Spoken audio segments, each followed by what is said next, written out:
Hey guys, welcome to my winter 2023 makeup look.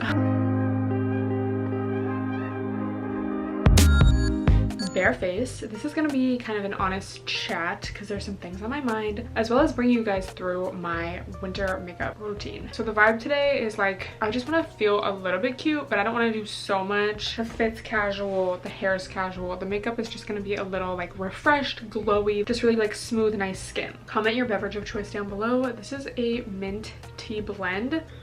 So the first thing that's so important is a glowy primer. I have a lot of them, and this is one I've used for a while. It's the Pretty Filter Glassy Skin Balm. So it literally says glass skin in the name. It almost makes you shiny, so I don't know if everyone would like this, but I guess as a primer it's nice. I love using this though right after I shave my face or dermaplane my face and I'm like going out that night, and then like I use this as my base and it's just so nice. You guys probably know at this point I'm really into like the clean girl makeup or like clean girl aesthetic makeup, whatever, like with my nails and everything. I feel like it's just so easy to do, and I just feel like in general it's something that's always going to be timeless. It's a trend I'm like on board with. I think it's actually just my lifestyle. Using some Got To Be. I love getting the little travel sizes and using it as a brow gel. I'm not into a super fluffy brow. It's like a trend, you know, like at this point when people do it I'm just like, you're following a trend. I do think a thicker brow looks really good on some people, and I think a thinner brow looks really good on other people, so it's just about finding what you like. But I do like kind of like lifting my brow up. I feel like it does kind of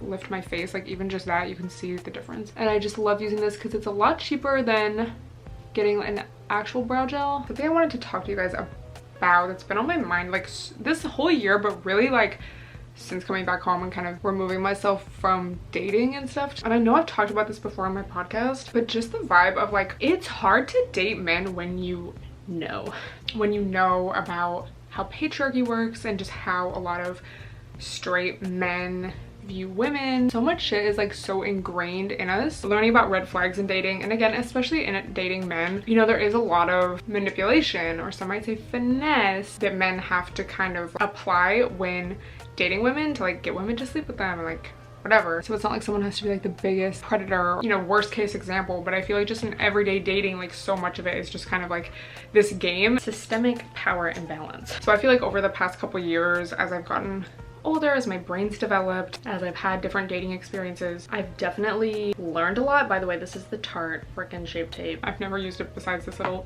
sample size. I like it, but I also love my LA Girl concealer, so I've definitely learned a lot about, you know, red flags to look for, and like, okay, like this is how you spot, I don't know, abuse or manipulation like in the early stages, and even just like what I personally like and don't like, which is great. I really think knowledge is power, education is power. If you know what to look for, like the signs, you can leave before it's too late. But at the same time, it kind of makes dating depressing. I feel like part of me feels almost like let down because, you know, our whole lives, and this is what patriarchy does, especially for women, it really sells us this dream of like a happily ever after and like a Prince Charming coming to save us, and like, oh, the idea of the one, and not even from a like, oh, like no, all men are out to like manipulate you, but even just like in a, bro, like one person can't save you, you know. In reading Bell Hooks' Communion, which is such an important book, every woman should read that book, she talks about this idea or this like fantasy that we're sold of like, you know, this all powerful, almost like parental role of like a man stepping in to save you and be like, you're everything, and like, oh my god, again, kind of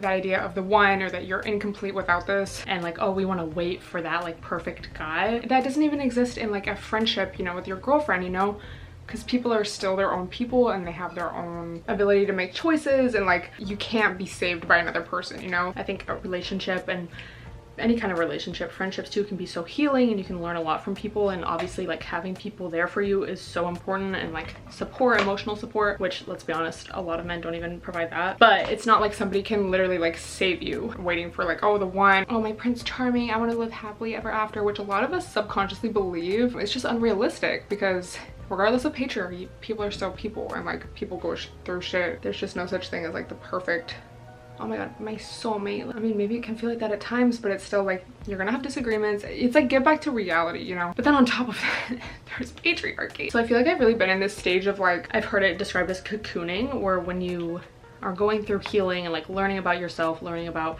why you are the way that you are. By the way, this is the Erborian Korean Skin Therapy CC Cream. You can see how much I love this. It's supposed to like change color to your skin. They do have a few different shades, I think. This is like one of the lighter ones, obvi. But I love this so much, especially in the summer because it's so lightweight, but also in the winter because, again, it's lightweight. It's not going to be like if your skin's a little dry, it's not going to be super like, I don't know. You know when you try to put foundation over dry skin, it's like, ew. Even if you moisturize and stuff, it's still like, ew. Because I just don't really like a lot of coverage. I just kind of like a smooth base. This is like the perfect product for me. But I could see even like if you have acne and stuff, this would also be really good because you have that base that's like smooth and not too heavy, and then you could go back in with concealer. Like, I just love it. Should probably be using my hands because I feel like it works better when you have the heat, but I don't know, I don't want to use my hands. So cocooning. When you've been healing, learning about things, why you are the way that you are, you kind of go into this state of like not really wanting to make new friends, not really wanting to like date, maybe if that's something you were doing before, because you're just kind of like having time to yourself, reflecting and like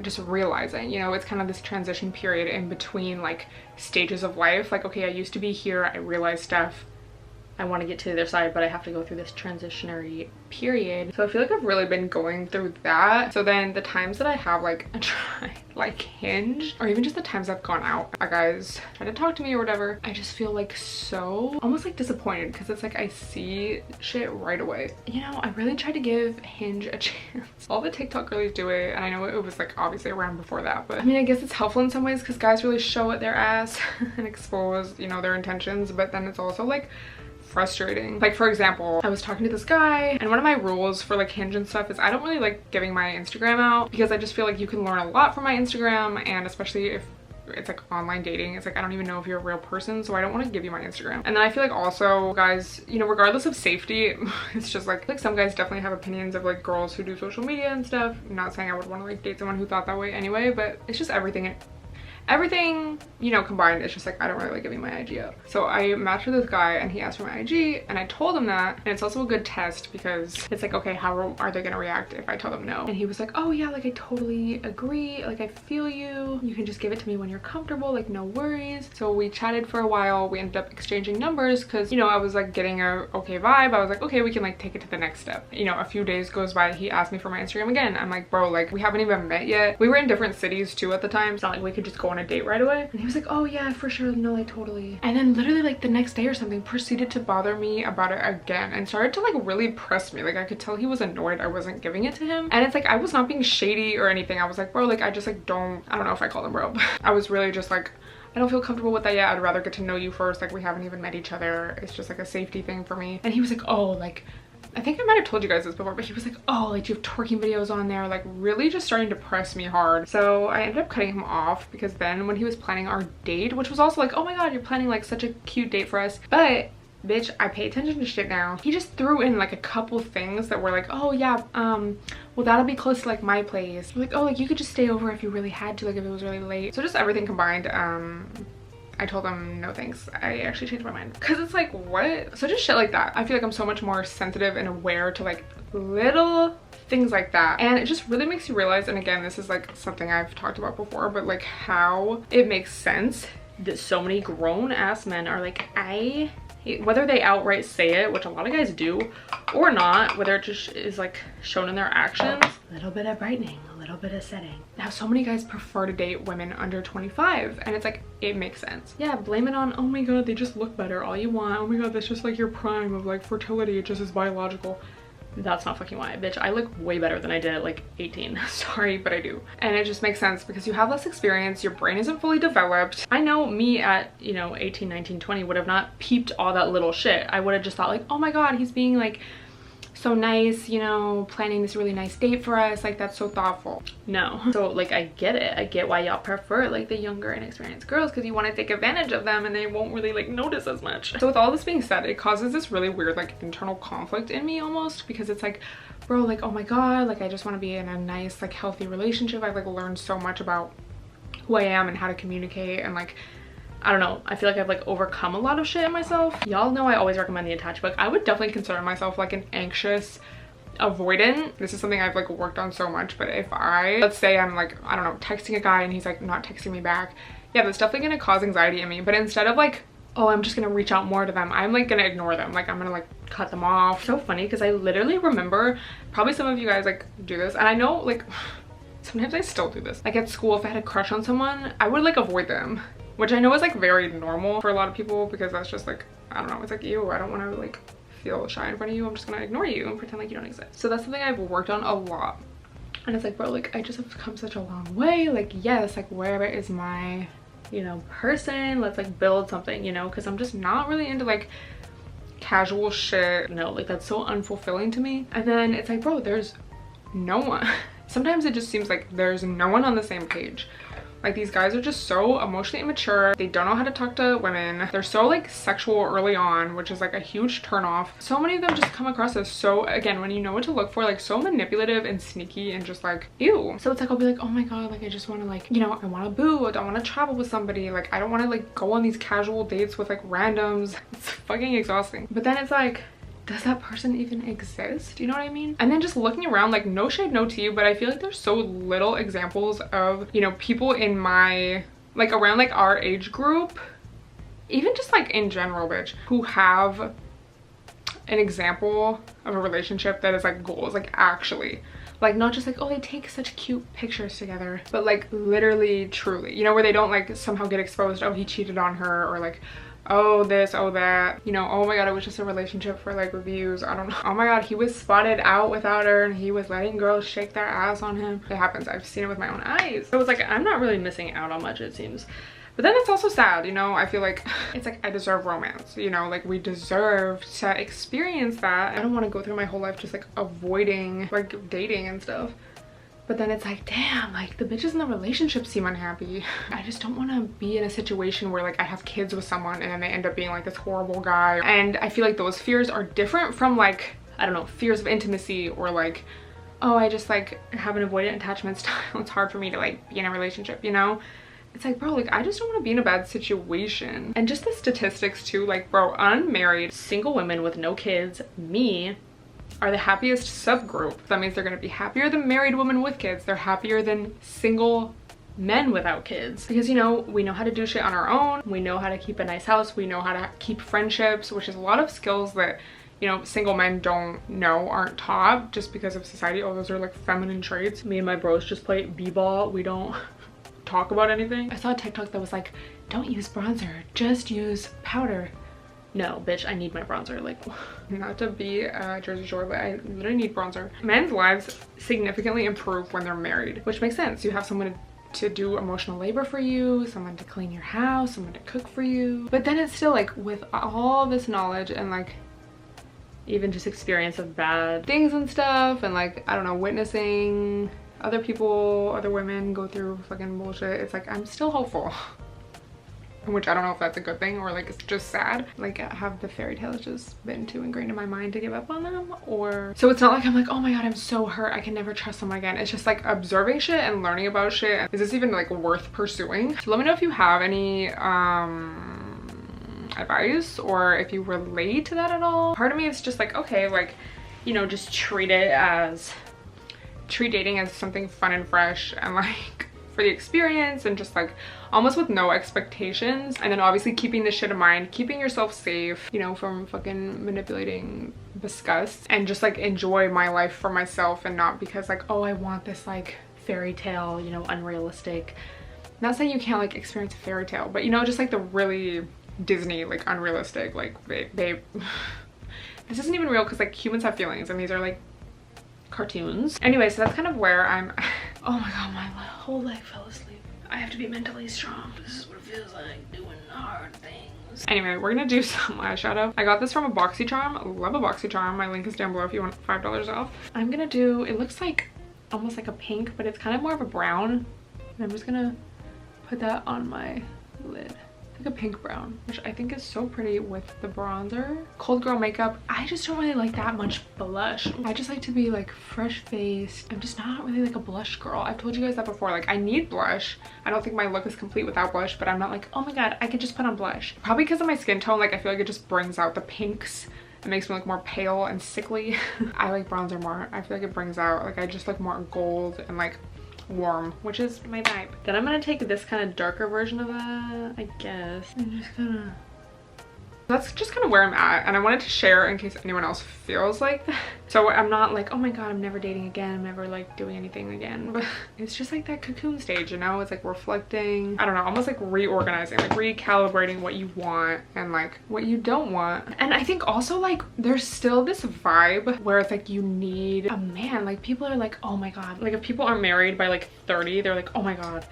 But then it's like, bro, you look at the people who are married and they're miserable. Not all of them, but like a lot of them, you know? Or like there's this girl on TikTok, I'm sure a lot of you know her and like love her. Like she really stands up for women's issues and like always is like stitching men with like these horrible opinions and like speaking on them or like making fun of them even. Guys will always bully her and be like, oh, well, like no one's ever gonna want you. And she's always like, well, I have a boyfriend and like he's hot. Which like great, like so happy for her, but it's also like, you should be okay even if you didn't have the hot boyfriend, you know what I mean? Well, you're wrong, like I am worthy because I do have a man. I did a Q&A, I think when I was in New York. I don't know if you guys remember, but someone, I don't usually get like hate or like shady comments these days, which like thank God, but they were like, wow, like they didn't even follow me, but they submitted to my Q&A, I have watched you for 7 years and you never had a boyfriend. And it's like, number one, I remember I posted it and I was like, watching but not following. With the screenshot of them, it did not say follow back. But then it's like, bro, first of all, why is that like the end all be all? Like, oh my god, there's so many women in these horrible one-sided relationships, and it's like, why is that? Like, just if you have a man, that's like it. Like, he doesn't need to be a good one, it doesn't need to be a great relationship, it doesn't like, he doesn't need to cook or clean or like do any opening up about feelings, but as long as you have one, like you're above a woman who doesn't. And it's like, also bitch, I fucking pull, okay? Like, just because I don't post every guy I talk to, like what the fuck do you want me to do? Like, hey guys, this is the guy I'm currently like talking to, what do you guys think? Like, we're not exclusive, but like let me know your opinion of him down below in the comments. Check back in next week, I might be talking to someone else. What the fuck do you want? Like, yeah, that's actually a great idea. Like, let's make some use of these, you know, traumas, but just kidding. Kind of. I think the thing is, like, you just have to make sure that you're happy, whatever, because it comes from the inside, you know? Like, you could be in the worst, you know, place of your life mentally and be in a relationship, and is that like inherently better than being single? Because it's like, well, at least I'm in a relationship. Or you could be single and fucking miserable, you know? Or you could be in a relationship and it could be the best like healing experience of your life and like amazing and like, oh my god, I found my person. Or you could be single having the best time of your life, you know? Either could be good or bad, I think is what I'm trying to say. We're gonna do this cream blush by CoverGirl. I love blushes like this. Like, what kind of color do you call it? Like, I would not want a blush like this pink. I like it like almost like a brown pink. It's like the color of like your period on the last day. That's what we want. Yeah, we're not doing any cold girl makeup. Let's smear blush all over. Like, sorry, I know that's not what it is, but I just like a little blush because my cheeks will get pink enough on their own. I'm white, okay? Especially in the winter, I'm very pale. I don't need to make myself more red pink toned than I am. And I feel like there's just too much pressure on women to not be alone, that we put up with some really horrible things in order to not be alone, you know what I mean? And sometimes the best thing you need to do is like not talk to anyone and break up with that fucking idiot. Just focus on yourself for a while. So we're just gonna keep on doing us. Hopefully the right person comes along. But I'm also just really interested, like, once I move to like experience dating in a new place. I've heard it's like not any better there, but at least it'll be different probably. I used this in my recent Get Ready With Me, the Awake by Tarte, not spons. I swear to God, you guys, it's just so good. I could see this being great in the summer. It's not even shimmery, it's just glowy. And then great in the winter because it's not like too heavy. Like, it's not gonna like enhance your dry skin or anything. It's not shimmery, it's not sparkly. It's just like it says awake. Like, it just brightens up your face, opens up your face. I've never tried any product like this before. And I think this was on a BoxyCharm. Like, I would repurchase this. It's just so good. I could see this being good on like bare skin. It's not gonna give you that 2016 glazed donut look, you know? Which is fine if you still like that, like whatever, but I just feel like it's a bit much for me these days. For mascara, I'm using the Lights Camera Lashes Tarte mascara. I was also saying this in my Get Ready With Me, but I'm like a really big fan of Tarte these days. I don't know why, but I just really find that all their products I've tried are really good. I really like this mascara because it's lengthening and volumizing, but not chunky. And again, not sponsored by them. They won't even respond to my DMs, so Tarte, if you're watching this, like, please, like, put me on your PR list. Like, I love you guys so much. I really just want to write a book, like, about my I don't know, dating experiences and like life experiences. But with all that being said too, I feel like in this case, ignorance is not bliss. Because if you didn't know anything, like, I don't know, about patriarchy, why things are the way they are, why men act like that, a lot of men anyway, you're just gonna think that it's like a personal problem. And I feel like that's how a lot of shit is marketed, you know, like look at women's magazines and like all we fucking talk about is relationships and like, oh, how to get a guy to like you, how to play these little mind games, how to like be better, because it's like, oh, it's a you problem that you're single. And I mean, sometimes obviously it is, but like to not recognize that there's a whole like kind of system against women and like making women, you know, play this certain role is like just denying such a huge part of the dating experience. So when you know shit, at least you don't have to internalize it and you can just kind of observe it and choose to step back, and knowing that it's not like, it's not because of like your own worth, or like sometimes it is your fault, like there's shit you gotta work on yourself, or like why do I keep attracting this type of person, or what am I not facing in myself that keeps manifesting in my relationships almost, which I've definitely done reflecting on that, bro. Like fuck. It's like, oh, this is a very like neutral, natural kind of lip liner. It's just like kind of outlining, like it's not too dark. My other foot's falling asleep now. This is a Nars lipstick in Chelsea Girls. Oh my god, NYC. I was using this so much over the summer. Like, I'm like, makeup, winter makeup look, and it's like, yeah, I love this in the summer. But I just feel like it kind of like goes for both, in the sense of like, in the summer I don't want to sweat my makeup off. In the winter I don't want to put too much on and be crusty. Kind of like you use, at least I use similar products for those, but maybe in the winter I'm a little more like hydrated. Patrick Ta lip gloss, and she's expensive because you know she is. I also feel like in the winter I've been doing almost like a darker lip, not like dark but like a little, whereas in the summer I'm more like lashes, lip gloss. Finished everything with this Toy Factory SUPERSET. Let it sit for 2 hours and then it will look good. Let me redo this. So this is the winter makeup look, y'all. She's glowy, she's fresh, she's natural, she's hydrated, and she's what I've been doing recently, basically. So I hope you guys enjoyed this video. Let me know if you like these chit-chatty type of videos and what you want to see more of. We're about to go thrifting, so that vlog may or may not already be up. Let me know your thoughts on anything I discussed, and also check out my podcast if you enjoy me talking about stuff. And I will see you guys next time. Bye, everyone.